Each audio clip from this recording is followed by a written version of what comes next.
ہم پارہ نمبر 17 کے اہم مضامین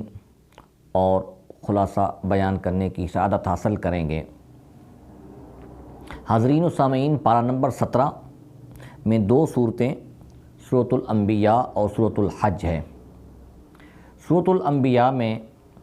انبیاء کرام کے واقعات کو بھی ذکر کیا گیا ہے، لیکن سورۃ الانبیاء کا جو آغاز ہوتا ہے وہ لوگوں کو، مسلمانوں کو جگانے سے ہوتا ہے۔ قرآن کہتا ہے کہ اقترب للناس حسابهم وهم فی غفلۃ معرضون، کہ لوگوں کے لیے حساب و کتاب کا دن قریب آ گیا، لیکن لوگ غفلت میں ہیں اور اس سے کترا رہے ہیں۔ یقیناً کسی بھی شخص کو اس کی موت کا، اس کے مرنے کے دن کا نہیں پتہ کہ کب اس پر موت آئے گی۔ سب کے سب لوگ غفلت میں ہیں، دنیاوی عیش و عشرت میں اپنی زندگی گزار رہے ہیں۔ تو قرآن نے یہ انسان کو متنبہ کیا اور آگے کیا فرمایا کہ ما یأتیہم من ذکر من ربہم محدث الا استمعوہ وہم یلعبون، کہ اللہ کی جانب سے جو بھی حکم لوگوں کے پاس آتا ہے وہ اس کو سن لیتے ہیں، لیکن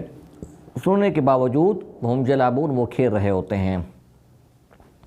اس کے بعد اللہ تبارک و تعالیٰ نے یہاں کفار مکہ کی طرف سے جو ایک اعتراض کیا جاتا تھا کہ محمد صلی اللہ علیہ وسلم کبھی تو وہ کہتے تھے کہ جادوگر ہے اور کبھی آپ کو یہ کہتے تھے کہ شاعر ہے، تو اللہ تبارک و تعالیٰ نے فرمایا کہ بل افتراہ بل ہوا شاعر فلیأتنا بآیۃ کما ارسل الاولون، کہ کفار مکہ آپ صلی اللہ علیہ وسلم کو شاعر بھی کہتے تھے اور پھر یہ کہتے تھے کہ آپ ہمارے پاس اس طرح کی نشانیاں لائیں جو ہم سے پہلے لوگ یا ہم سے پہلے نبی لے کر آئے تھے۔ آگے اللہ تبارک و تعالیٰ نے فرمایا کہ وما ارسلنا قبلک الا رجالا نوحی الیہم فاسألوا اہل الذکر ان کنتم لا تعلمون، کہ ہم نے آپ سے پہلے کسی بھی یعنی نبی کو نہیں بھیجا مگر ہم اس کی طرف وحی کرتے تھے، اور فاسألوا اہل الذکر ان کنتم لا تعلمون، اور اہل ذکر سے جو لوگ نہیں جانتے وہ سوال کریں۔ سورۃ الانبیاء کا پارہ نمبر 17 کے رکوع نمبر 2 کا آغاز وَكَمْ قَصَبْنَا مِنْ قَرْيَةٍ كَانَتْ ظَالِمَةً وَانشَأْنَا بَعْدَهَا قَوْمًا آخَرِينَ، یہ کفار مکہ اور مشرکین مکہ کی طرف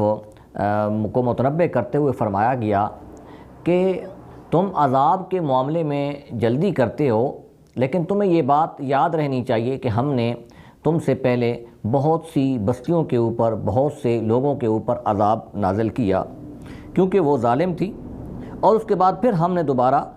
اس کے بعد اور قومیں پیدا کی۔ آگے اللہ تبارک و تعالیٰ نے فرمایا وما خلقنا السماء والارض وما بینہما لاعبین، کہ ہم نے زمین و آسمان کے درمیان جو چیزیں پیدا کی یہ فضول میں نہیں پیدا کی۔ تو ہر چیز کا کوئی نہ کوئی مقصد ہوتا ہے، بغیر مقصد کے اللہ تبارک و تعالیٰ نے دنیا میں کوئی مخلوق یا کوئی چیز پیدا نہیں کی۔ آگے فرمایا بل نقذف بالحق علی الباطل فیدمغہ فاذا هو زاہق، ہم حق کو باطل پر پھینکتے ہیں، پہلے باطل ہوتا ہے اس کے بعد حق آتا ہے، تو قرآن کیا کہتا ہے کہ حق باطل پر چھا جاتا ہے۔ اور آگے فرمایا کہ لو کان فیہما آلہۃ الا اللہ لفسدتا فسبحان اللہ رب العرش عما یصفون، اگر اس کائنات میں زمین میں 2 خدا ہوتے تو لفسدتا، تو اس کائنات میں فساد آ جاتا۔ وہ فساد اس طریقے سے آتا کہ ایک خدا کہتا تھا، نعوذ باللہ، کہ ایک خدا یہ کہے کہ میری خدائی فلاں جگہ تک ہے، دوسرا یہ کہے کہ میری خدائی فلاں جگہ پر ہے، ایک دوسرے کی خدائی میں تجاوز بھی لازم آئے گا اور ساتھ ساتھ اختیارات میں بھی ان کے درمیان جنگ ہو جائے گی۔ تو اسی وجہ سے فرمایا کہ اللہ کے سوا کوئی معبود نہیں ہے۔ آگے رکوع نمبر 3 کا آغاز اولم یری الذین کفروا ان السماوات والارض کانتا رتقا ففتقناہما، کہ آپ زمین اور آسمان کو نہیں دیکھتے کہ ہم نے کیسے ان کو بند کیا ہوا ہے، اور بند کرنے کے بعد ہم اس کو کھولتے ہیں، آسمانوں سے پانی نازل ہوتا ہے، اور جب زمین کو کھولتے ہیں زمینوں سے جو ہے وہ رزق نکلتا ہے، کھیتی باڑی ہوتی ہے۔ وجعلنا من الماء کل شیء حی، کہ ہم ہر چیز کے لیے پانی کو لازم کر دیا ہے، زندہ چیز جو ہے اس کے لیے پانی لازم ہے، وہ پانی کے بغیر نہیں رہ سکتی۔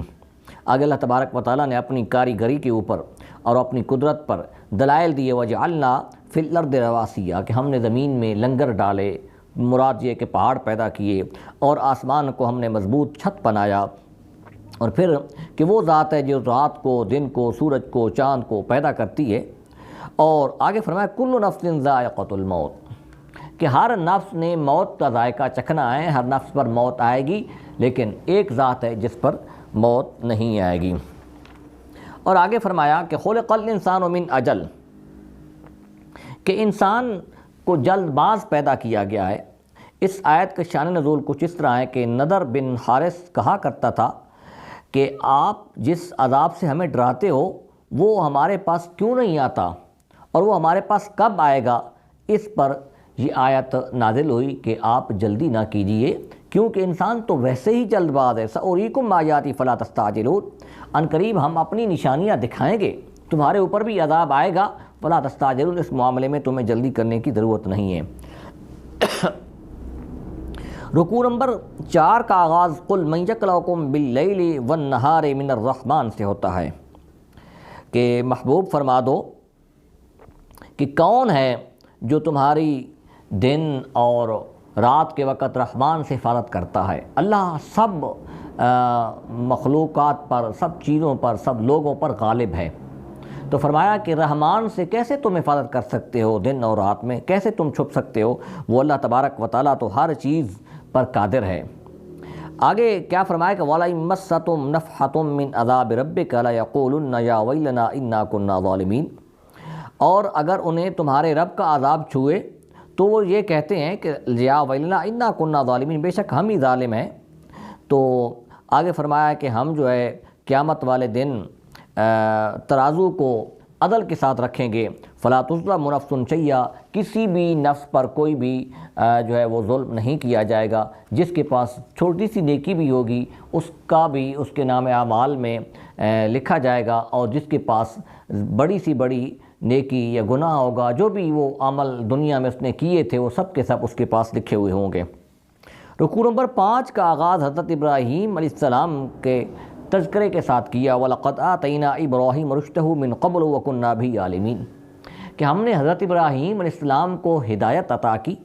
کیوں کہ حضرت ابراہیم علیہ السلام جس ماحول میں پیدا ہوئے تو وہاں کیا تھا کہ لوگ اور آپ کا پورا خاندان بتوں کی عبادت کرتا تھا۔ تو اذ قال لأبیہ وقومہ ما هذه التماثیل التي انتم عاکفون، جب آپ نے اپنے چچا اور اپنے قوم سے کہا کہ تم یہ مورتیاں کیا ہیں، یہ کیسی بت گری ہے جس کی تم عبادت کر رہے ہو، اس کا تم اعتکاف کر رہے ہو، تو وہ بولے کہ وجدنا آباءنا لها عابدین، کہ ہم نے اپنے آباء و اجداد کو ان کی عبادت کرتے ہوئے پایا ہے اس وجہ سے۔ اس پر حضرت ابراہیم علیہ السلام نے کیا کہا کہ وَتَاللَّهِ لَأَكِيدَنَّ أَصْنَامَكُمْ بَعْدَ أَن تُوَلُّوا مُدْبِرِينَ، میں تمہارے بتوں کے ساتھ ضرور ضرور کچھ نہ کچھ کروں گا۔ قوم میلے پر گئی اور حضرت ابراہیم علیہ السلام نے جتنے بھی بت تھے سب کو ٹکڑے ٹکڑے کر دیا، لیکن ایک بڑا جو بت تھا اس کو آپ نے کچھ نہ کہا اور اس کے کندھے کے اوپر کلہاڑا رکھ دیا۔ قرآن کیا کہتا ہے کہ فَجَعَلَهُمْ جُذَاذًا إِلَّا كَبِيرًا لَهُمْ لَعَلَّهُمْ إِلَيْهِ يَرْجِعُونَ، تو وہ جب قوم واپس آئی انہوں نے کیا کہا کہ من فعل هذا بآلهتنا، ہمارے خداؤں کے ساتھ یہ ایسا ظلم کس نے کیا ہے؟ تو لوگوں نے کیا کہا کہ سمعنا فتى يذكرهم يقال له ابراہیم، کہ ہم ایک نوجوان کے بارے میں سنتے ہیں جس کو ابراہیم کہتے ہیں، اسی نے ضرور یہ کیا ہوگا۔ جب حضرت ابراہیم علیہ السلام کو بلایا گیا قوم آپ نے کیا کہا کہ یہ جو بڑا بت ہے تمہارا، اس بڑے بت سے پوچھو جس کے کندھے کے اوپر ایک کلہاڑا بھی ہے، اس سے بڑا پوچھو کہ یہ جواب دے گا کہ کس نے تمہارے ان بتوں کو قتل کیا ہے یا مارا ہے یا ان کو ٹکڑے ٹکڑے کیا ہے۔ لقد علمت ما هؤلاء ينطقون، تمہیں نہیں پتہ کہ یہ کیوں نہیں بولتے جی۔ اور پھر اس کے بعد حضرت ابراہیم علیہ السلام نے ان کو یہ دلیل مثال دکھا کر پھر فرمایا کہ تم اس چیز کی عبادت کرتے ہو جو نہ تمہیں نفع دے سکتے ہیں اور نہ تمہیں نقصان دے سکتے ہیں۔ اس کے بعد انہوں نے کیا کہا کہ ہم ابراہیم کو جلائیں گے۔ قالوا حرقوه وانصروا آلهتكم ان کنتم فاعلین، کہ اس کو جلا دو، وہ حضرت ابراہیم علیہ السلام کو ایک بہت بڑے آگ کا ایک بہت بڑا تنور گرم کیا گیا، اس تنور میں ڈالا گیا، تو حضرت ابراہیم علیہ السلام کو جب پھینکا گیا تو قرآن کیا کہتا ہے، قلنا یا نار کونی بردا وسلاما علی ابراہیم، کہ ہم نے آگ کو حکم دیا کہ اے آگ ٹھنڈی ہو جا اور سلامتی والی ہو جا حضرت ابراہیم علیہ السلام پر۔ اس کے بعد حضرت لوط علیہ السلام کا تذکرہ کیا، قرآن میں کئی مقام پر لوط علیہ السلام کا تذکرہ ہے۔ لوط علیہ السلام کی قوم جو ہے اس کے اندر ایک برا فعل پایا جاتا تھا، قرآن نے ذکر کیا کہ ہم نے لوط کو جو اس کے ماننے والے تھے ہم نے اس کو نجات دی، اور آگے فرمایا کہ ہم نے لوط کو حکمت اور علم بھی عطا کیا۔ رکوع نمبر 6 کے آغاز میں بھی حضرت نوح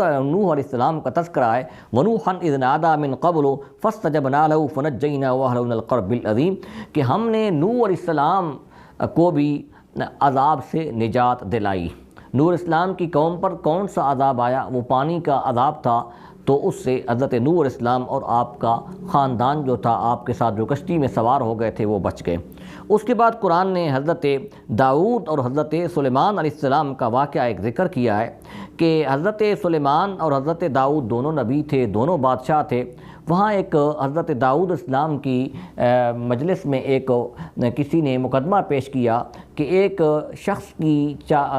بکریاں جو ہیں وہ دوسرے شخص کے کھیت میں پڑ گئی تھیں، جس کی وجہ سے وہ پورے کا پورا کھیت جو ہے وہ خراب ہو گیا ہے اور وہ بکریاں اس کو اجاڑ کے رکھ دیا ہے۔ اس پر حضرت داؤد علیہ السلام نے فیصلہ یہ کیا کہ وہ کھیت جو ہے اس چرواہے کے حوالے کر دیا جائے، مکمل کا مکمل۔ یہ پھر حضرت سلیمان علیہ السلام کو جب اس واقعے کا علم ہوا تو حضرت سلیمان علیہ السلام نے فیصلہ یہ کیا کہ وہ کھیت جو بکریوں کا چرواہا ہے اس کے حوالے کیا جائے، تو تاکہ اس کھیت کی آبیاری وہ کریں اور اس کھیت میں جو سبزی لگی ہوئی تھی یا جو بھی فصل لگی ہوئی تھی اس کو اسی طریقے سے اگائیں، اور بکریاں جو ہیں کھیت والوں کے حوالے کر دی جائیں تاکہ اس بکریوں سے وہ کھیت والے نفع اٹھائیں، یعنی اس کا دودھ پئیں۔ یہ فیصلہ حضرت سلیمان علیہ السلام نے کیا۔ اس کے بعد اللہ تبارک و تعالیٰ نے حضرت داؤد علیہ السلام کا یہ بھی ذکر کیا کہ داؤد علیہ السلام کو زرہ پہنائی گئی، اور حضرت سلیمان علیہ السلام کے بارے میں فرمایا کہ وَلِسُلَيْمَانَ الرِّيحَ عَاصِفَةً تَجْرِي بِأَمْرِهِ إِلَى الْأَرْضِ الَّتِي بَارَكْنَا فِيهَا وَكُنَّا بِكُلِّ شَيْءٍ عَالِمِينَ، کہ حضرت سلیمان علیہ السلام کے تابع ہوا تھی جو حضرت سلیمان علیہ السلام کا تخت لے کر مختلف جگہوں پر وہ لے کر جاتی تھی۔ اور پھر حضرت ایوب علیہ السلام کا تذکرہ کیا۔ حضرت ایوب علیہ السلام کے 7 بیٹے تھے، 7 بیٹیاں تھیں۔ حضرت ایوب علیہ السلام پر کو ایک مرض نے چھو لیا جس کی وجہ سے آپ کو بہت بڑی تکلیف ہوئی، اور آپ کی جو اولاد تھی وہ بھی یکے بعد دیگرے فوت ہو گئی، اور پھر حضرت ایوب علیہ السلام کے پاس جو مال و دولت تھی وہ بھی چلی گئی، لیکن حضرت ایوب علیہ السلام نے صبر کیا۔ قرآن کیا ذکر کہتا ہے کہ اذ نادى ربه انی مسنی الضر وانت ارحم الراحمین، کہ مجھے تکلیف پہنچی ہے اور بے شک تو مہربانی کرنے والوں میں سے ہے، رحم کرنے والوں میں سے۔ آگے اللہ تبارک و تعالیٰ نے کیا کیا؟ فرمایا کہ فَكَشَفْنَا مَا بِهِ مِن ضُرٍّ وَآتَيْنَاهُ أَهْلَهُ مِثْلَهُ مَعَهُمْ رَحْمَةً مِّنْ عِندِنَا، کہ ہم نے حضرت ایوب علیہ السلام کی دعا کو قبول کر لیا اور مصیبت سے، اس تکلیف سے ان کو نجات دی۔ اس کے بعد قرآن نے ذکر کیا کہ حضرت اسماعیل، حضرت ادریس اور حضرت ذوالکفل علیہ السلام کل من الصابرین، سب کے سب یہ صبر کرنے والے تھے۔ اور اس کے بعد حضرت ذنون کا ذکر کیا، حضرت یونس علیہ السلام کا ذکر کیا جن کا لقب ذنون تھا، یعنی مچھلی والے نبی۔ حضرت یونس علیہ السلام نے اللہ تبارک و تعالیٰ کے حکم کا انتظار کیے بغیر نینوا کو چھوڑ دیا، اور آپ ایک کشتی میں سوار ہوئے، کشتی بھنور میں آ گئی تو وہاں قرآن اندازی کی گئی، اور قرآن جو ہے حضرت یونس علیہ السلام کے لیے نکل آیا، اور حضرت یونس علیہ السلام کو اس کشتی والوں نے یہ کہا کہ ان کو باہر پھینک دیا جائے سمندر میں، تب یہ کشتی یہاں سے نکلے گی۔ حضرت یونس علیہ السلام کو جب وہ سمندر میں پھینکا گیا تو اللہ تبارک و تعالیٰ کے حکم کے مطابق یونس علیہ السلام ایک مچھلی کے پیٹ میں چلے گئے، وہاں حضرت یونس علیہ السلام رہے۔ قرآن کیا ذکر کرتا ہے کہ اللہ الہ الا انت سبحانک انی کنت من الظالمین، یہ یونس علیہ السلام دعا کرتے رہے۔ اس کے بعد وَنَجَّيْنَاهُ مِنَ الْغَمِّ، حضرت یونس علیہ السلام کی اللہ تبارک و تعالیٰ نے دعا کو قبول کیا اور ان کو بھی نجات عطا کی۔ اس کے بعد حضرت زکریا علیہ السلام کا تذکرہ کیا کہ حضرت زکریا علیہ السلام نے اللہ کی بارگاہ میں یہ التجا کی کہ رب لا تذرنی فردا وانت خیر الوارثین، کہ الہ العالمین تو مجھے اکیلا نہ چھوڑ۔ یہ دعا ہے اولاد کے لیے، جن کی اولاد نہیں ہوتی وہ یہ دعا پڑھتے رہیں۔ تو اللہ تبارک و تعالیٰ نے فرمایا کہ وہ وَهَبْنَا لَهُ يَحْيَىٰ وَأَصْلَحْنَا لَهُ زَوْجَهُ، کہ ہم نے زکریا علیہ السلام کو ان کا بیٹا یعنی حضرت یحییٰ علیہ السلام عطا کیا۔ رکوع نمبر 7 کا آغاز فَمَن يَعْمَلْ مِنَ الصَّالِحَاتِ وَهُوَ مُؤْمِنٌ فَلَا كُفْرَانَ لِسَعْيِهِ وَإِنَّا لَهُ كَاتِبُونَ، کہ جو شخص نیک اعمال کرتا ہے، مومن ہے، نیک اعمال کرتا ہے، تو اللہ فرماتا ہے کہ فَلَا كُفْرَانَ لِسَعْيِهِ، اس کی یہ کوشش جو ہے یہ رائے گاہ نہیں جائے گی، وَإِنَّا لَهُ كَاتِبُونَ، اور بے شک ہم لکھنے والے ہیں۔ اس کے بعد فرمایا وَاقْتَرَبَ الْوَعْدُ الْحَقُّ، اللہ کا جو سچا وعدہ ہے وہ بالکل قریب ہے۔ اس کے بعد اللہ تبارک و تعالیٰ نے ذکر کیا کہ وَلَقَدْ كَتَبْنَا فِي الزَّبُورِ مِن بَعْدِ الذِّكْرِ أَنَّ الْأَرْضَ يَرِثُهَا عِبَادِيَ الصَّالِحُونَ، کہ زبور میں یہ ہم نے لکھ دیا ہے کہ زمین کے وارث میرے ہی بندے ہیں۔ یہ اللہ تبارک و تعالیٰ نے کہا کہ زمین کے اوپر جو حکومت ہے وہ اللہ کے نیک بندوں کی ہی ہے۔ آگے فرمایا وَمَا أَرْسَلْنَاكَ إِلَّا رَحْمَةً لِّلْعَالَمِينَ، محبوب ہم نے آپ کو دونوں جہانوں کے لیے رحمت بنا کر بھیجا۔ رکوع نمبر 8 جس کا آغاز سورۃ الحج سے ہوتا ہے، سورۃ الحج مدنی ہے اور اس کی 78 آیات ہیں اور اس میں 10 رکوع ہیں۔ اس کا آغاز یوں کیا کہ یا ایھا الناس اتقوا ربکم ان زلزلۃ الساعۃ شیء عظیم، اے لوگو اپنے رب سے ڈرو، بے شک قیامت کا زلزلہ شیء عظیم بہت بڑی سخت چیز ہے، یہ بہت بڑی چیز ہے جی۔ جب قیامت آئے گی تو قرآن نے ذکر کیا کہ جس دن یوم ترونہا تظہر کل مرضعۃ عما ارضعت، کہ جس دن تم دیکھو گے کہ ہر دودھ پلانے والی جس کو وہ دودھ پلا رہی ہے اس سے دور بھاگ جائے گی۔ یعنی ماں اپنے بیٹے سے، وہ ماں جو ہے وہ چاہے کوئی انسان ہو یا مثال کے طور پر حیوانات میں سے ہو تو وہ دور بھاگ جائے گی۔ یہ ہولناکی ذکر کی قیامت کی جی۔ آگے اللہ تبارک و تعالیٰ نے فرمایا کہ بہت سے لوگ ایسے بھی ہیں جو اللہ تبارک و تعالیٰ کے بارے میں بغیر علم کے وہ جھگڑا کر رہے ہیں، وَيَتَّبِعُ كُلَّ شَيْطَانٍ مَرِيدٍ، اور سرکش شیطان کی وہ پیروی کر رہے ہیں۔ آگے انسان کی تخلیق کا اور انسان کی پیدائش کا ذکر کیا کہ اِنَّا خَلَقْنَاكُم مِّن تُرَابٍ، کہ ہم نے پہلے انسان کو مٹی سے پیدا کیا، پھر مٹی کے بعد نطفے سے، پھر نطفے کے بعد نطفہ جو ہے وہ بن گیا علقہ، بوٹی بن گئی، اور وہ بوٹی کے بعد پھر قرآن نے ذکر کیا کہ وہ صورت والی بوٹی تھی، اور صورت کے بعد انسان کے اندر روح جو ہے وہ پھونکی گئی اور پھر اس کو دنیا میں بھیجا گیا۔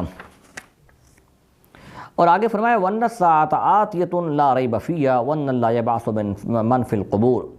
کہ یہ بھی کفار مکہ کہتے تھے کہ جب قیامت آنے والی ہے تو آ جائے۔ تو اللہ تبارک و تعالیٰ نے فرمایا کہ قیامت آتیتن آنے والی ہے، اس میں کوئی شک نہیں ہے، اور بے شک قبروں سے لوگوں کو اٹھایا جائے گا۔ آگے رکوع نمبر 9 کا آغاز وَمِنَ النَّاسِ مَن يَعْبُدُ اللَّهَ عَلَى حَرْفٍ فَإِنْ أَصَابَهُ خَيْرٌ اطْمَأَنَّ بِهِ وَإِنْ أَصَابَتْهُ فِتْنَةٌ انقلب عَلَى وَجْهِهِ، کچھ اللہ کے نیک بندے ایسے بھی ہیں جو دنیا سے کنارہ کش ہو کر عبادت کرتے ہیں، اور ان کو اگر بھلائی پہنچتی ہے تو اس پر مطمئن ہو جاتے ہیں، اور اگر ان کو کوئی فتنہ پہنچتا ہے تو انقلب علی وجہہ، تو پھر وہ واپس منہ کے بل لوٹ پڑتے ہیں۔ اس کے بعد اللہ تبارک و تعالیٰ نے یہ فرمایا کہ جو شخص مومنین میں داخل ہوگا اور نیک اعمال کرے گا اس کے لیے جنت ہے۔ آگے فرمایا کہ بے شک جو مومن ہیں یا یہودی ہیں، وصائبین یا ستارہ پرست ہیں، والنصارى نصارہ ہیں یا مجوسی ہیں، والذین اشرکوا اور جو مشرک ہے، ان اللہ یفصل بینہم یوم القیامہ، قیامت والے دن اللہ تبارک و تعالیٰ ان کے درمیان فاصلہ فرما دے گا جی۔ یہ نہیں ہے کہ اس دن یہ دوسرے جو اللہ تبارک و تعالیٰ کی ذات پر ایمان نہیں رکھتے یہ مومنوں کے ساتھ بیٹھیں گے۔ آگے فرمایا کہ کیا محبوب آپ نے نہیں دیکھا بے شک اللہ تبارک و تعالیٰ کے لیے زمین اور آسمانیں جو چیز بھی ہے وہ سجدہ کرتی ہے۔ آگے فرمایا سورج بھی، چاند بھی، ستارے، پہاڑ، یہ سب کے سب اللہ تبارک و تعالیٰ کی بارگاہ میں سجدہ کرتے ہیں۔ رکوع نمبر 11 کا آغاز بھی مومنین کی فضیلت کے ساتھ کیا۔ ان اللہ یدخل الذین آمنوا وعملوا الصالحات جنات تجری من تحتها الانہار یحلون فیہا من اساور من ذہب ولؤلؤا، کہ بے شک اللہ تبارک و تعالیٰ داخل فرمائے گا جو لوگ ایمان لائے اور اچھے اعمال کیے جنت میں، جس جنت میں نہریں ہیں، وہاں پر سونے کے ان کو زیورات کنگن پہنائے جائیں گے، اور پھر فرمایا کہ ان کے لیے ریشمی پوشاکیں ہوں گی۔ یہ سب جنت میں جو نعمتیں ان کا تذکرہ کیا۔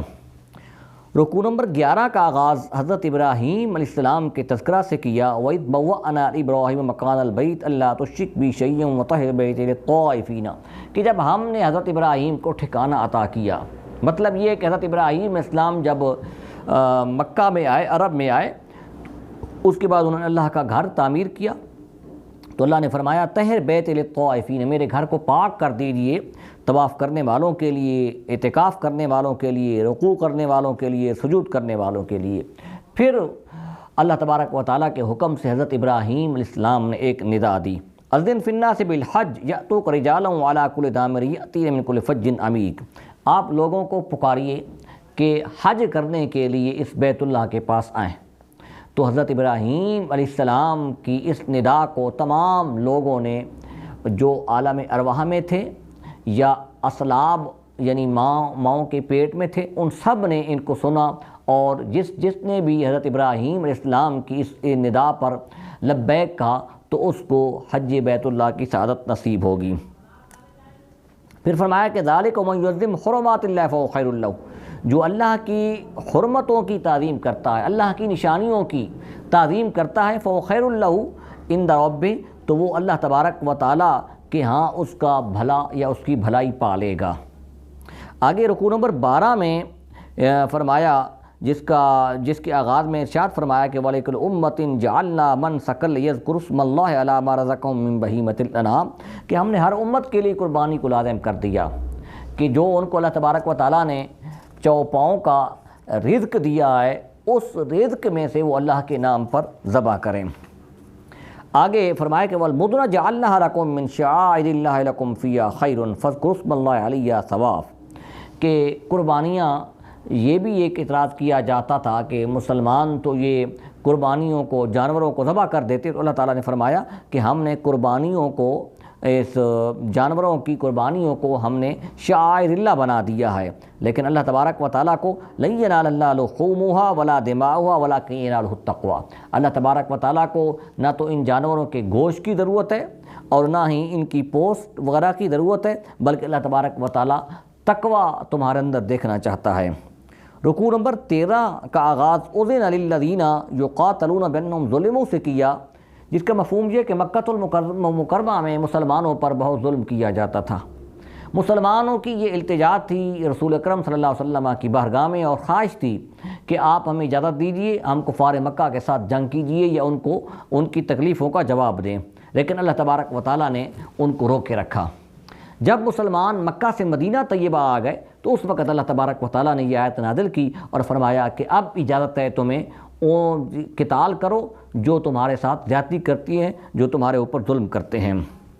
آگے فرمایا کہ الذین مکناہم فی الارض اقاموا الصلاۃ وآتوا الزکاۃ وامروا بالمعروف ونہوا عن المنکر، کہ ہم جن لوگوں کو زمین میں غلبہ عطا کرتے ہیں تو وہ کیا کریں گے کہ اقاموا الصلاۃ، وہ نماز قائم کریں، زکوٰۃ ادا کریں اور نیکی کا حکم دیں اور برائی سے روکیں۔ اس کے بعد اللہ تبارک و تعالیٰ نے حضرت موسیٰ علیہ السلام کا تذکرہ کیا کہ جب وہ مدین گئے، اشارتاً ذکر کیا۔ اس کے بعد رکوع نمبر 14 کے آغاز میں فرمایا قل یا ایھا الناس انما انا لکم نذیر مبین، محبوب کہہ دیجئے کہ بے شک اے لوگو میں تمہارے پاس نذیر، ڈر سنانے والا ہوں، اور جن لوگوں نے بھی نیک اعمال کیے ان کے لیے مغفرت ہے اور رزق کریم عمدہ رزق ہے۔ اس کے بعد